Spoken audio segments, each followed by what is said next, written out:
إن الحمد لله نحمده ونستعينه ونستغفره ونعوذ بالله من شرور أنفسنا وسيئات أعمالنا. من يهده الله فهو المهتدي ومن يضلل فلن تجد له وليا مرشدا. وأشهد أن لا إله إلا الله وحده لا شريك له، وأشهد أن محمدًا عبده ورسوله وصفيه من خلقه وخليله. أدى الأمانة ونصح الأمة وجاهد في سبيل الله حق جهاده حتى أتاه اليقين. اللهم صل وسلم وبارك على هذا النبي وعلى آله وأصحابه وعلى كل من تمسك بسنته ودعا بدعوته إلى يوم الدين. أما بعد،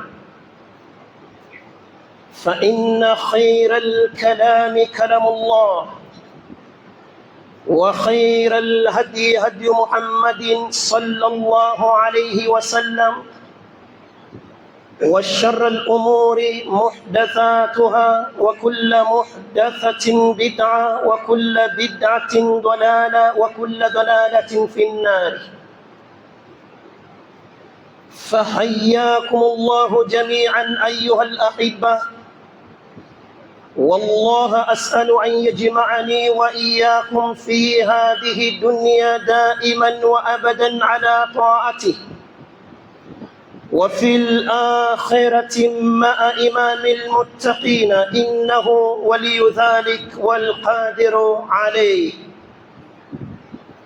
القرآن ومصحف فاطمة في ميزان العقيدة الإسلامية، فهذا هو عنوان خطبتنا في هذا اليوم المبارك. فعيروني القلوب والأسماء، والله أسأل أن يجعلنا من الذين يستمعون القول فيتبعون أحسنه.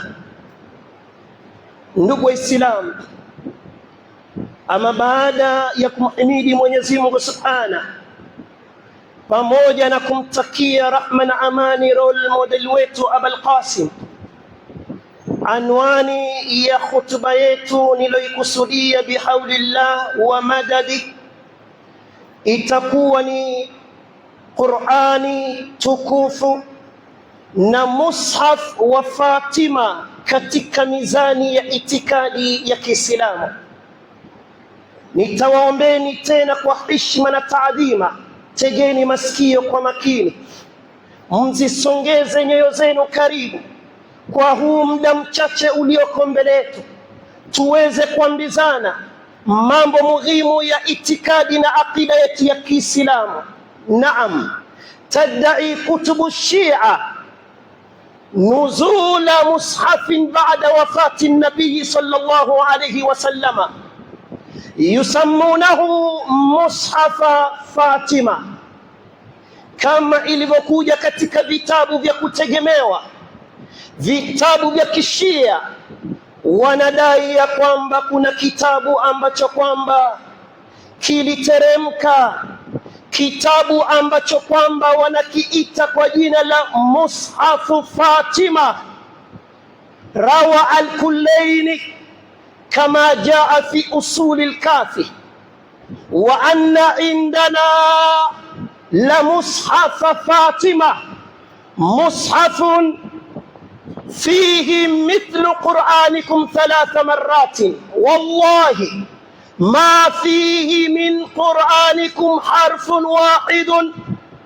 Kama ilivyokuja katika kitabu cha Usulul Kafi, ni kitabu kikubwa ambacho kwamba kinategemewa katika pote la Kishia. Hiki kitabu cha Al-Kafi kimegawanywa sehemu tatu tofauti. Sehemu ya kwanza inazungumzia mambo ya msingi ya dini, inajulikana kama usulul kafi. Sehemu ya pili inazungumzia mambo ya ibada, inajulikana kama furuul kafi, na sehemu ya tatu inazungumzia historia na visa mbalimbali. Hii wameita kuwa ni raudhatul kafi. Haya maneno ambayo kwamba tunayasoma utayapata katika usulul kafi, mambo ya msingi katika dini ya Kishia. Anasema huyu mwanachuoni, na hiki kitabu kwa Mashia ni mfano wa Sahihul Bukhari kwa watu wa Sunna. Anasema nini? Anasema wa inna indana la mushaf Fatima, na sisi Mashia tuna kitabu ambacho kwamba kinajulikana kama mushaf Fatima. Mushafun fihi mithlu qur'anikum hadha 3 marratin, ukubwa wa msahafu huo wa Fatima unashinda Qur'ani yenu mara 3. Akasema wallahi ma fihi min qur'anikum harfun wahidun, wallahi katika mushafu Fatima hakuna herufi hata moja iliyoko ndani ya Qur'ani utaipata katika mushafu Fatima. Hii ni kuonyesha kuwa ni vitabu viwili tofauti, lakini haya maneno si kweli kama takavyoona mbele ya hutuba yetu. Na katika riwaya ya pili, ndugu Waislamu, tutaishi na hizi riwaya mbili katika vitabu vya Mashia. Hii riwaya pili utaikuta vile vile katika usulul kafi, na utaikuta katika kitabu cha Biharul Anwar. Inasema inna Fatima makatat 75 yawman ba'da nabii sallallahu alayhi wasallam. Fatima binti ya mtume sallallahu alayhi wasallam, baada ya mtume kuaga dunia, Fatima aliishi siku 75 kwa riwaya ya Kishia, tofauti na riwaya ya Kisunna. Wa kana dakhalaha huzun shadidun ala abiha, na Fatima alikuwa amezidiwa na huzuni nyingi baada ya kuondokewa na babake. Wa kana Jibrilu alayhi salam yatiha fayuhsinu azzaaha ala abiha, kila mara Jibril alikuwa akimjia Fatima akimtuliza kutokana na msiba wa babake, kutokana na msiba wa mtume sallallahu alayhi wasallama. Wayutayibu nafsaha wayukhbiruha an abiha wa makani, akimtuliza Fatima na akimweleza babake yuko wapi na kwa hali ambayo kwamba yuko ndani yake babake mtume sallallahu alayhi wasallama.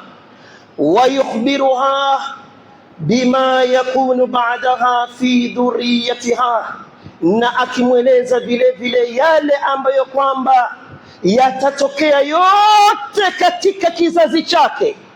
Wa kana Ali alayhi salam yaktubu dhalika, na Sayyidina Ali alikuwa akiandika. Aloteremka ni Jibril, anayehadithiwa ni Fatima, anayeandika ni Sayyidina Ali. Fahadha mushafu Fatima huo, ama hicho ndio kitabu kinachojulikana kama mushafu Fatima. Tumeona kuna Jibril, na kwa mtume sallallahu alaihi wasallam Jibril alikuwa ni sahibul wahyi, ndio alikuwa anateremka na wahi kutoka kwa Allah.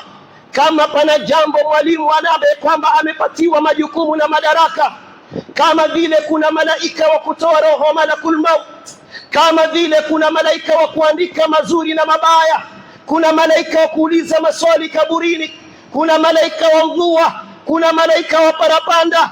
Malaika ambaye kwamba alipatiwa wadhifa wa wahi ni huyu Jibril. Jibril amemshukia Fatima, anamweleza, na huko kuna yule ambaye kwamba anaandika Sayyidina Ali, mume wake, mtoto wa ami ya mtume sallallahu alayhi wasallam. Ndugu Waislamu, kam ashat Fatima baada wafati nabii sallallahu alayhi wasallam, Fatima aliketi muda gani baada ya mtume kuondoka duniani, baada ya mtume kuaga dunia?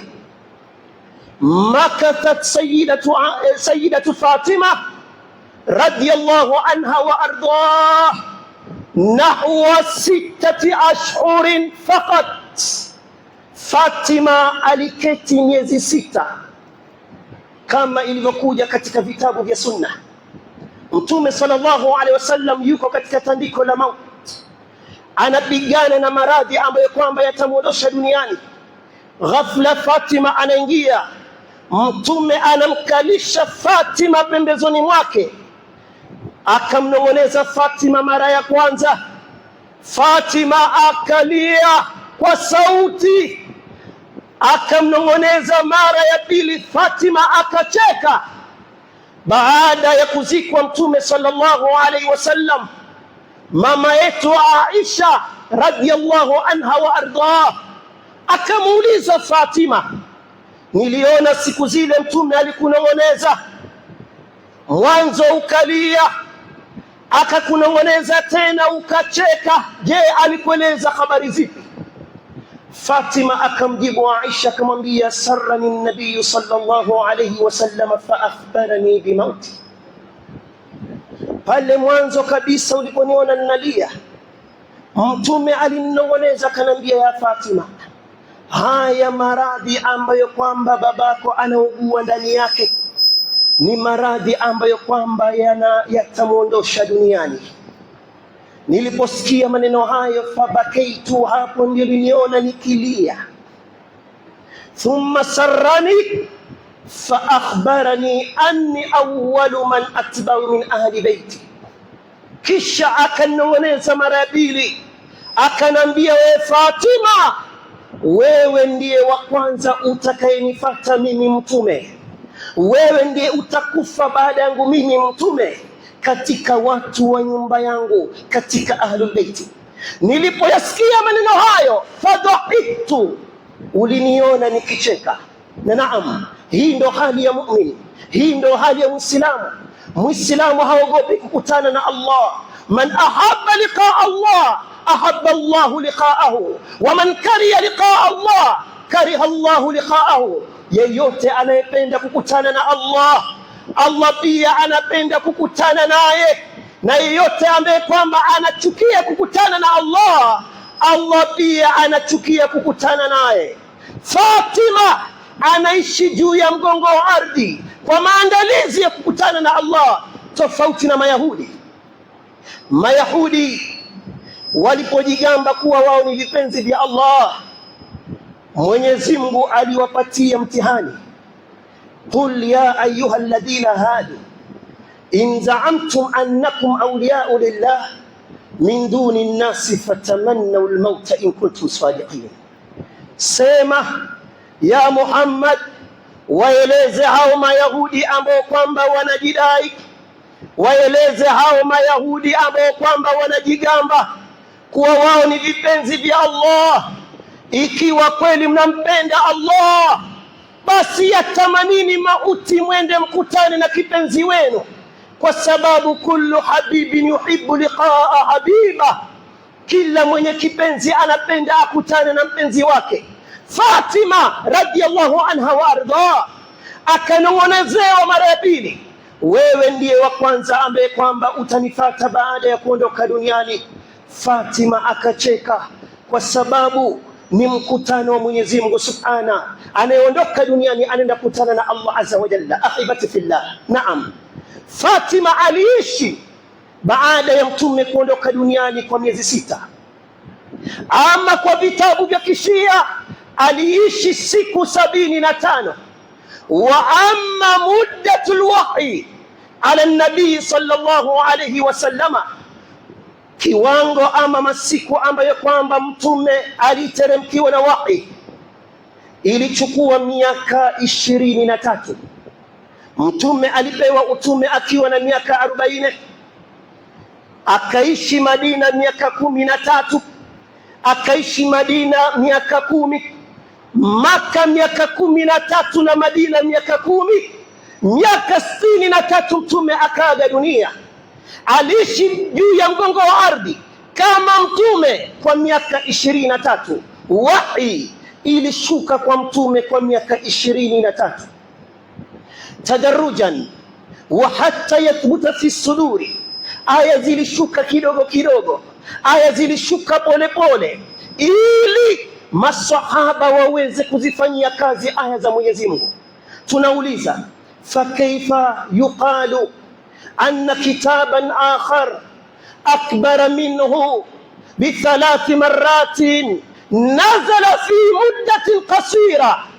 Je, inaingia akilini kuna kitabu kingine kikubwa zaidi ya Qur'ani, mara 3 zaidi yake, kilishuka kwa siku 75 kwa binti ya mtume Fatima radhiyallahu anha wa arda?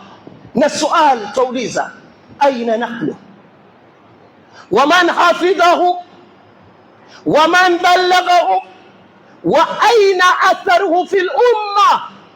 Iko wapi nakala yake? Kopi ya hichi kitabu kiko wapi katika mgongo wa ardhi? Nani alikihifadhi? Nani alibalighisha? Iko wapi athari ya hiki kitabu juu ya mgongo wa ardhi?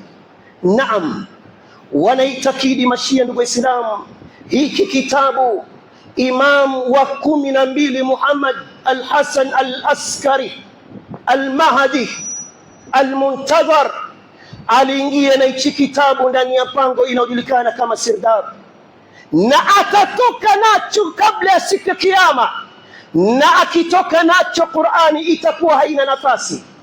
Chukueni dalili katika maneno ambayo kwamba yanapatikana katika vitabu vya Kishia. Anasema mwanachuoni wa Kishia anajulikana kama Ne'matullah al-Jazairi, anasema imepokelewa katika habari za maimamu wa Ahlul Bait, wamesema wameamrisha watu amaru shi'atahum biqiraati hadha almawjud min alquran fi salah wa ghayriha. Wameamrishwa wa Mashia wote wasisome hii Qur'ani ambayo kwamba tuko nayo, waisome katika swala zao na waifanyie kazi katika ahkamu zake, hata yadhhara maulana sahibu zaman, mpaka atakapojitokezea huyo imamu wa 12 al-Mahdi.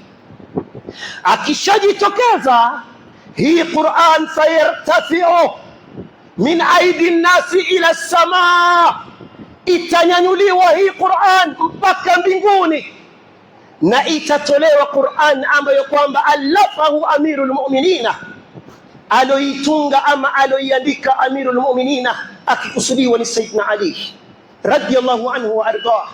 Fayuqra wa yu'malu bi ahkami, itasomwa na itafanywa kazi. Haya ni maneno, ndugu Waislamu, unayapata katika vitabu vya kutegemewa vya Kishia. Tumeona kuna mushaf ambao kwamba unajulikana kama mushaf Fatima, thumma yad'una anna mushaf Fatima la yukhalifu alquran wala yunaqidhu. Katika maneno ambayo kwamba utawasikia ama ukihojiana na yeyote miongoni mwao, atakwambia la, mushaf Fatima haikinzani na Qur'an, mushaf Fatima haigongani na Qur'an wala haikhalifu Qur'an. Chukua dalili. Rawa al-Kullaini, amepokea huyu mwanachuoni anayejulikana kama al-Kullaini an Ja'far as-Sadiq. Haya maneno ameyatoa katika imamu wa 6 wa 12. Wa kwanza ni Sayyidina Ali, wa pili ni Hasan, wa tatu ni Hussein, kuna Ali, kuna Muhammad, kisha wa 6 ni Ja'far as-Sadiq. Na huyu ndiye alosingiziwa mambo mengi katika dini ya Kishia. Kuna siku al-Imam Ja'far as-Sadiq radiyallahu anhu wa ardah, huyu ni katika wanazuoni wa sunna, aliishi Madina, alizaliwa Madina, kazikwa Madina, japo kuwa riwaya nyingi zinaonyesha kuwa alikuwa Iraq kwa sababu ya urongo ambao kwamba amesingiziwa. Naam, Kuna siku amesoma mbele ya watu hii aya, sa'ala sa'ilun bi'adhabin waqi'in lilkafirina fi Ali laysa lahu dafi'.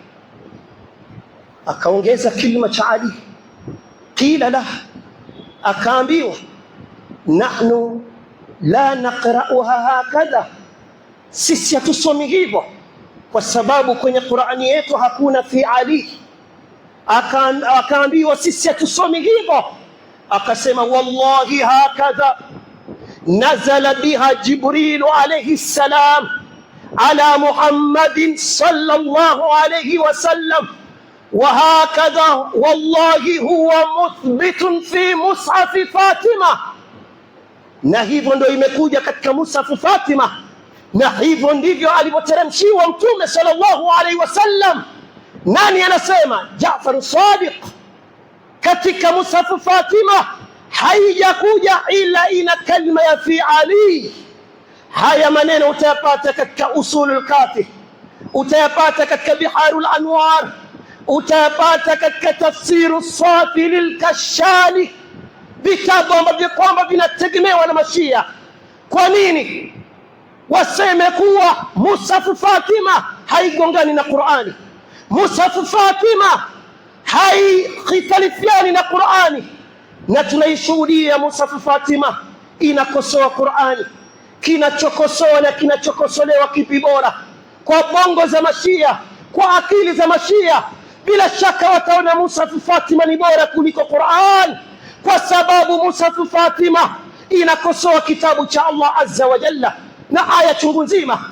Mwenyezi Mungu anasema ya ayuha rasul balligh ma unzila ilayka min rabbik fi Ali, ewe mtume wa Allah, balighisha kwa yale ambayo kwamba uliteremshiwa kuhusu Ali. Hii utaipata katika faslul khitabi fi ithbati ta'rifi kitabi rabbil arbabi. Na kwa utovu wa adabu anasema wa anna nabiyya sallallahu alayhi wasallam nasiya au taraka wa la'allahu al-khawf min al-munafiqina. Mtume huenda alisahau kumtaja Ali, ama alikuwa aliwacha kwa sababu ya kuogopa wanafiki. Na wakisema wanafiki wanakusudia masahaba, wakisema wanafiki wanakusudia Abu Bakar na Umar. Imekuja katika kuikosoa Qur'an. Suratul Masad, Mwenyezi Mungu anasema tabbat yada abi lahabin wa tabba. Hivi ndivyo ilivyokuja kwenye Qur'ani yetu, lakini kwa maneno wanasema la, haikuja hivyo. Ilikuja tabbat yada abi Bakar wa tabba, tabbat yada Umar wa tabba, tabbat yada Uthman wa tabba, tabbat yada Aisha wa tabba. Wakataja majina ya masahaba 70, majina ambayo kwamba Mashia wanawachukia. Wakasema hivi ndivyo ilivyokuja, wala haikuja tabbat yada abi lahabin wa tabba. Katika suratu Sharh Mwenyezi Mungu anasema alam nashrah laka sadrak wa wada'na anka wizrak alladhi anqadha dhahrak. Wakasema ilitolewa hii aya waja'alna aliya sihiraka, na tulimfanya Saidina Ali akawa mkwe wako, kwa sababu alioa Fatima. Kwani mtume alikuwa na mabinti wangapi? Mtume alikuwa na Ruqayya, Kulthum, Fatima, Zainab. Uthman alioa binti wawili wa mtume sallallahu alaihi wasallam, akaitwa Dhunnurayn. Kwa nini mkwe awe ni Saidina Ali peke yake? Katika vita vya Badr, walaqad nasarakumullahu bibadrin wa antum adilla. Wanasema ilikuja walaqad nasarakumullahu bibadrin bisayfi Ali wa antum adilla. Tuliwanusuru katika vita vya Badr kwa kutumia upanga wa Ali na nyinyi mlikuwa ni wanyonge. Aya kama hizi, bali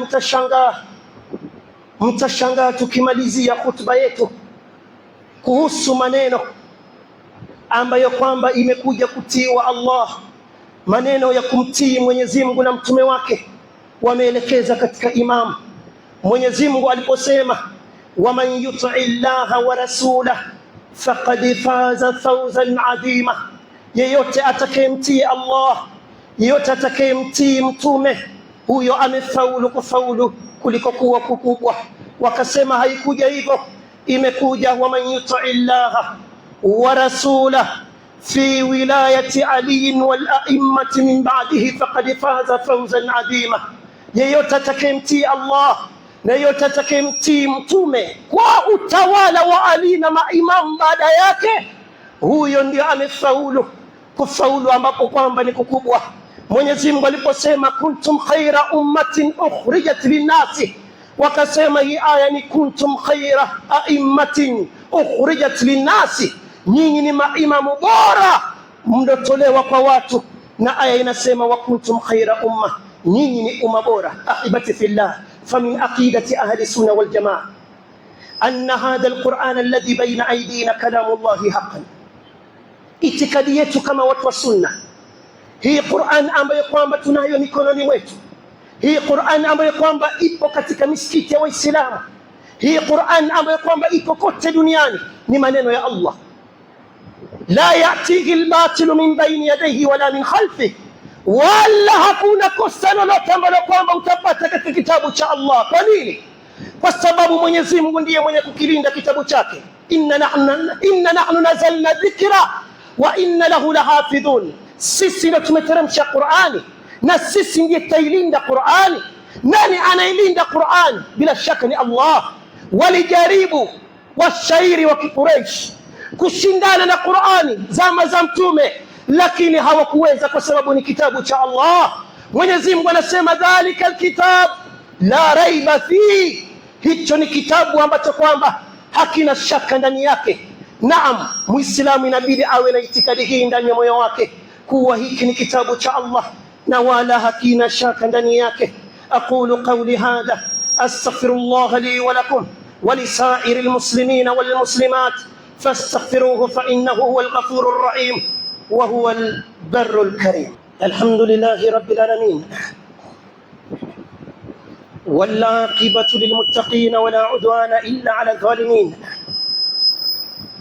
وأصلي وأسلم على من لا نبي بعده وعلى آله وصحبه ومن تبعهم بإحسان إلى يوم الدين. أما بعد، عباد الله، أوصيكم ونفسي أولا بتقوى الله، لا خيرا لمن كان لله عاصيا، وقد فاز المتقون كما قال عز وجل إن للمتقين مفازة. وأكثروا الصلاة والسلام على نبيكم كما قال تعالى مخبرا وآمرا إن الله وملائكته يصلون على النبي يا أيها الذين آمنوا صلوا عليه وسلموا تسليما. اللهم صل على محمد وعلى آل محمد كما صليت على إبراهيم وعلى آل إبراهيم إنك حميد مجيد. وبارك على محمد وعلى آل محمد كما باركت على إبراهيم وعلى آل إبراهيم إنك حميد مجيد. اللهم اغفر جميع المؤمنين والمؤمنات والمسلمين والمسلمات الأحياء منهم والأموات. اللهم أرنا الحق حقا وارزقنا اتباعه، وأرنا الباطل باطلا وارزقنا اجتنابه. اللهم اهدنا واهد بنا، اللهم اهدنا واهد بنا، اللهم اهدنا واجعلنا سببا لمن اهتدى. اللهم ألف بين قلوبنا وأصلح ذات بيننا. اللهم وفقنا مما تحبه وترضاه، اللهم وفقنا مما تحبه وترضاه.